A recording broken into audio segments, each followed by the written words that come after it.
All right, going live in a second. As soon as we get some people in. Have anybody viewing yet? Not yet. So,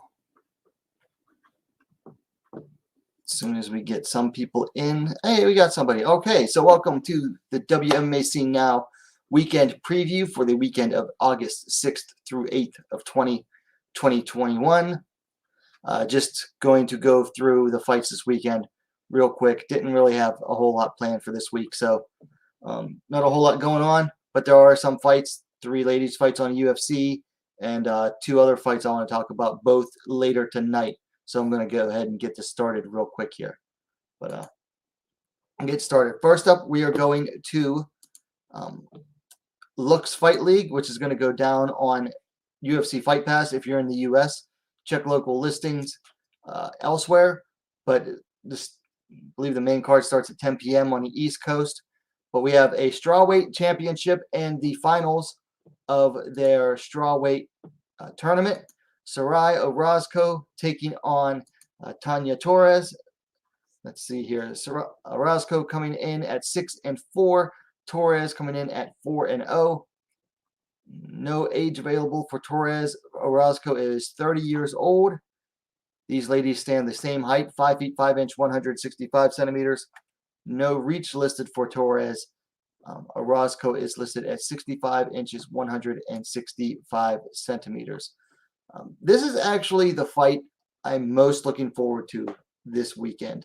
Don't get me wrong, there are some good fights going on also this weekend, but this is the fight I'm most looking forward to because for the other strawweight fights this weekend, they're all longtime veterans, whereas this is between 2 relatively, younger, newer fighters. But so these 2 are like kind of the future of the strawweight division here. They're not in the UFC or any of the bigger promotions yet, but I do like what Lux does, and I like that they decided to do a tournament to crown their inaugural strawweight champion. Both are primarily strikers. Torres, I have no idea what she's like on the ground. The 3 fights that I could find for her, of her 4, didn't go to the ground not once. The only time I can really recall Orozco going to the ground was when she lost to Kanako Murata, I believe it was, in Ryzen, and just got absolutely dominated. But that doesn't really tell much either. So as far as on the ground goes, no clue how these 2 fare. On the feet, though, and I think this fight will primarily stay on the feet, is where it should be the most interesting. Orozco is pretty aggressive, well-rounded. Torres, on the other hand, is primarily a counter boxer. She uses a lot of angles,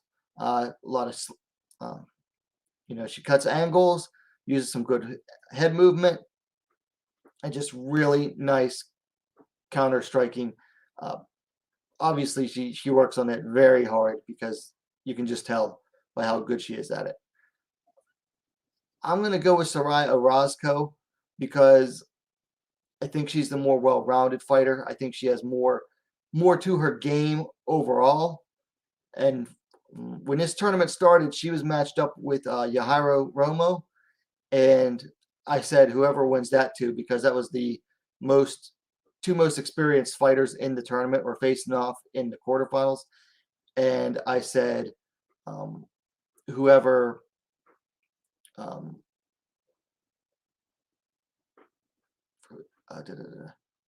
whoever won that fight would definitely make it to the finals and become the tournament favorite. So I'm going to go with Sarai Orozco. But I do like I said, I like watching Tani. So Leon asks, do you think Pam Sorensen will be successful in her debut? No idea. I mean, she hasn't fought in so long, but I have no idea about her opponent really too much either. So thanks, Judy. I wrote that down. You can go ahead and delete.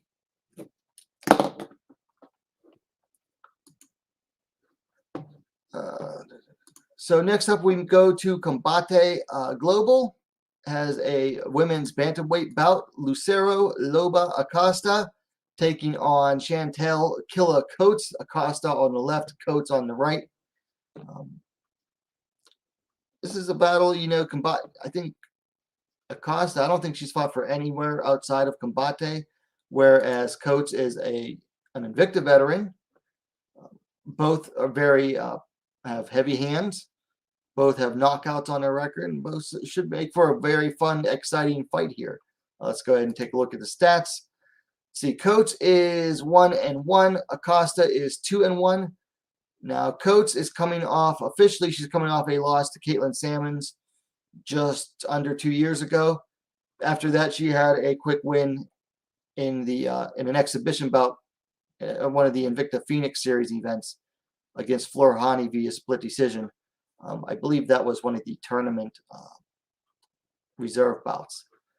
Acosta coming off a win over via KO like just 3 months ago, preceded that by a loss via rear naked choke submission. No age available for Acosta. Coates is 34 years old. Acosta is going to have a nice height advantage, 5'6", 168 centimeters to Coates' 5'3", 160 centimeters. That advantage extends to the reach as well. 69 inches, 175 centimeters for Acosta. 66 inches, 168 centimeters for Coates. I'm going to go with Chantel Coates on this one. I trust in her experience more. I mean, I guess technically Acosta has one more fight, but the level of competition that they've both faced is very different. Now, Acosta is very aggressive, whereas Coates is a little more patient with her striking. But Acosta is going to be constantly like coming forward. She's just a very, very aggressive fighter. But I trust Coates' experience more overall than Acosta, because Acosta is a little wild. If you watch her fight, her last fight might be on Instagram by now or YouTube by now, but she's just very wild, very sloppy, looking to get that knockout win. And I mean, hey, she got it, so good on her. But I trust Coates' patience and her approach to the fight more. So I'm going to go with Chantel Coates to win this one. That's Combate Global. You can watch it, I think, on Paramount Plus, which is a streaming service. You can also watch it on Univision.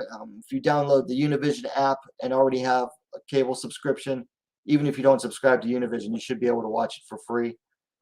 That's going to be like around midnight on the East Coast. Let's see. And then finally, we move on to UFC 265 has 3 ladies bouts. First one is in the flyweight division. Victoria Leonardo taking on Melissa Gatto. Fury Leonardo coming in at 8-3. Gatto coming in at 6-0-2. Leonardo coming off a loss to Manon Fiorot 6 months ago. Preceded that by 2 straight wins. Gatto coming in off a submission win 2 years, 9 months ago. So she hasn't fought in a while. A lot of cancellations before she gets to finally make her UFC debut.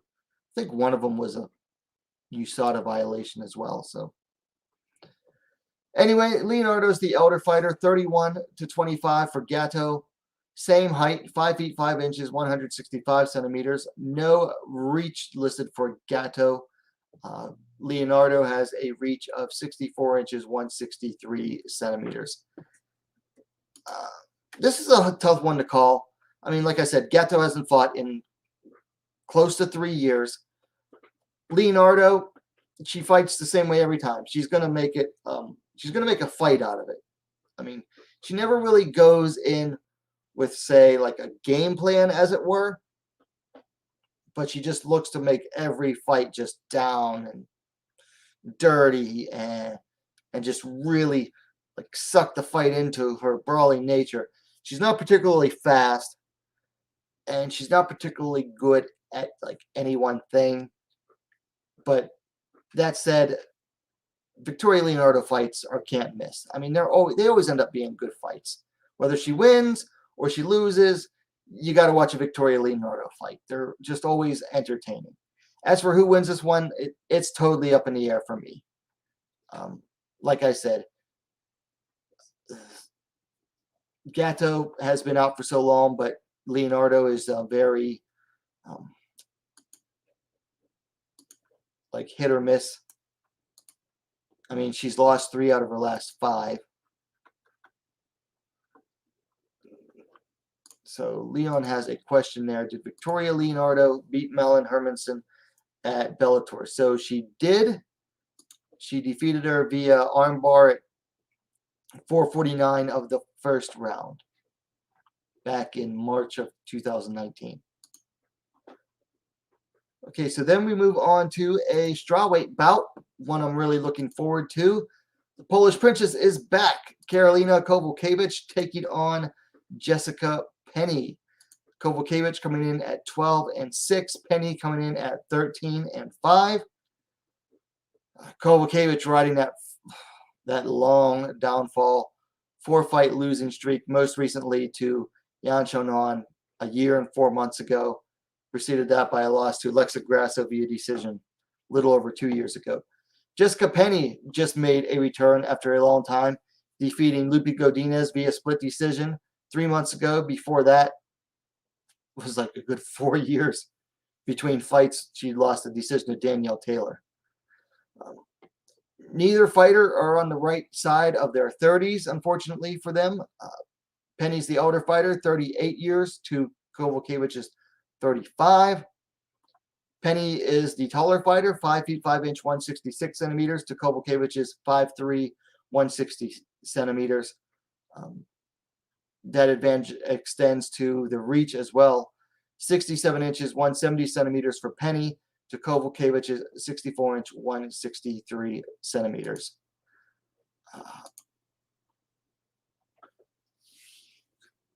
So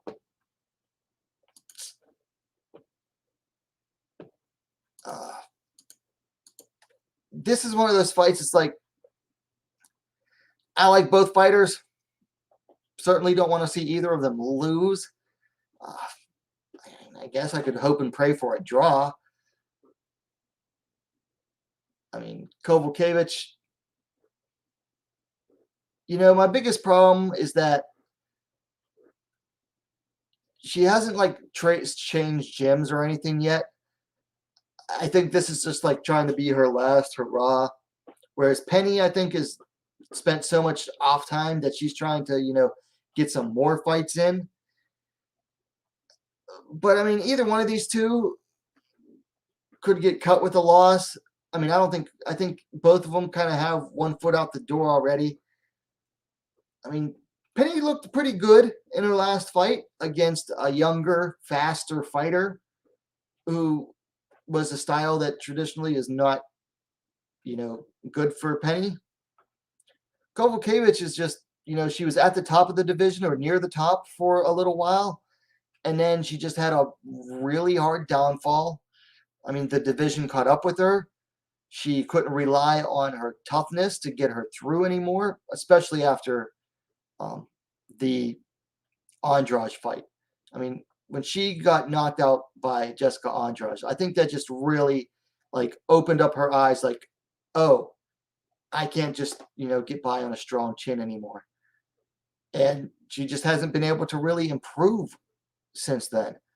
Now, she has been spending some time with Joanna Jędrzejczyk doing some training. I hope that helps her out. I mean, they used to be kind of rivals before, and now they're working together. I'm going to go Kowalkiewicz here, but this is another one. This could really go either way. I mean, can Kowalkiewicz get draw Penny into her game with the clinch battle and everything? I think so. I don't see Penny getting Kowalkiewicz down to the ground. Kowalkiewicz has always had an underrated ground game. So I don't see the fight going to the ground too much. I mean, if it does, like I said, Kowalkiewicz is underrated. I think Penny's better on the ground, but that doesn't always necessarily mean much in MMA. So I'm going to go with Kowalkiewicz, but I'm not 100% on that one. So Topology has Leonardo by TKO round 1. for the Hermanson fight. Leon asked why was she cut. I don't think she was cut. I think it was just a one contract or just like a one fight thing. You know, sometimes Bellator brings in fighters for like one fight. And that's pretty much what that looks like. They brought her in for like one fight, really didn't have any plans for her, so she went back to Invicta. What else we got?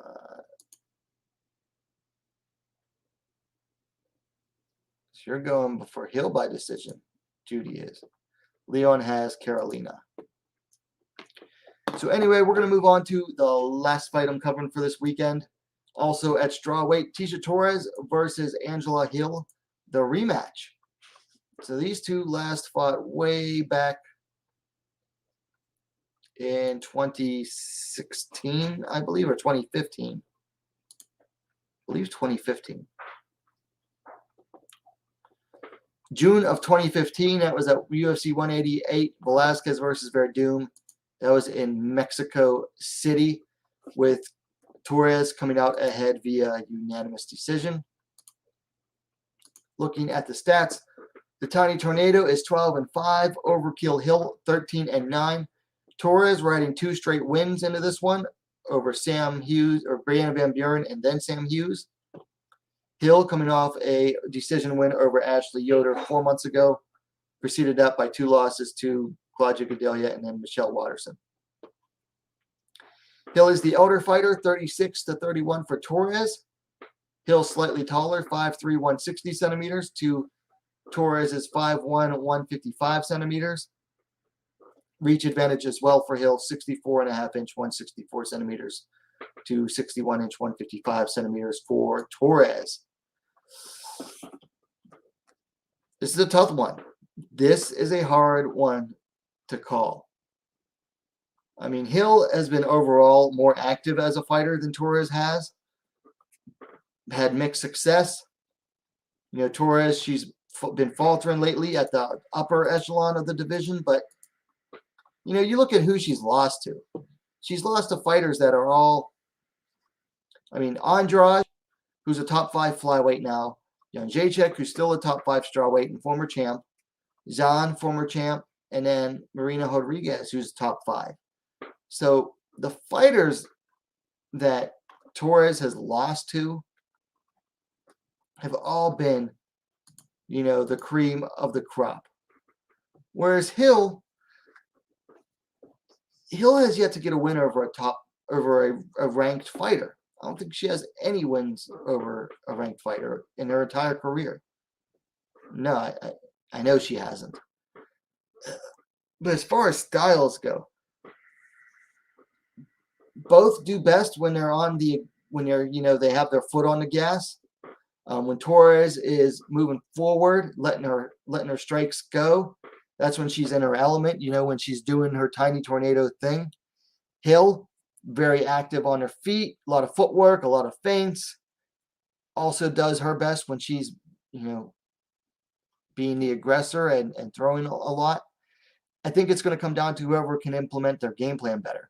Will Torres try to take down Hill like she did in their first fight? She might. I don't know if she'll have as much success now as she did in their first fight. I mean, it's been a long time. Neither of them are exactly, you know, the best ground fighters. But, I mean, Hill's takedown defense has gotten better since then. So, I'm going to go with Tecia Torres to win. You know, she has that psychological advantage of the first win. And like I said, she just has much better, higher level experience. She's beaten ranked fighters, whereas Hill has not. Hill just always finds a way to falter in the most important fights. Usually it's when she starts taking her foot off the gas in the second round of a 3-round fight.